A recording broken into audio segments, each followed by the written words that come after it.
തളിയാനെ പനിനീര്, ഇവിടെ തളിയാനെ പനിനീര്, പനിനീര് തളിയാനെ.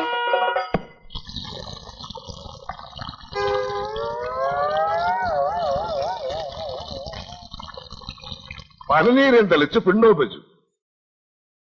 ഇപ്പൊ ഉമ്മറും മെനകേടായപ്പോ നമുക്ക് സമാധാനമായല്ലോ. എടോ, ഈ പിണ്ടൊക്കെ വേഗം ഇവിടുന്ന് കോരി കളഞ്ഞോ, ഇല്ലെങ്കിൽ ചേട്ടൻ വന്ന് കണ്ടാ മതി, നിന്ന് കളയും. നിന്റെ ചേട്ടൻ ആനപ്പിണ്ടല്ലേ നില്ലണത്, ഒന്ന് പോടാ അവിടുന്ന്.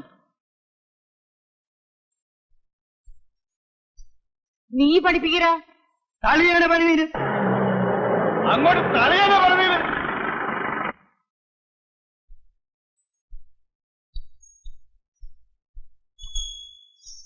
എന്താണെന്നൊന്ന് കണ്ണൂർച്ചിട്ടുണ്ട്. തന്നോട് ആരോടോ പറഞ്ഞു ആന ഇങ്ങോട്ട് കെട്ടിയെടുക്കാൻ? ഞാൻ അമ്മ ഒന്ന് ചുമ്മാ ഇരിക്കുന്നുണ്ടാ? അവിടെ ആന ഇല്ലാതെ കൂപ്പി പണി മുടങ്ങി. ആനകൾ ഇവിടെ കൊണ്ടു നിർത്തി കോപ്പറായി കാണിക്കുന്ന കോപ്രായം കാണിക്കേ.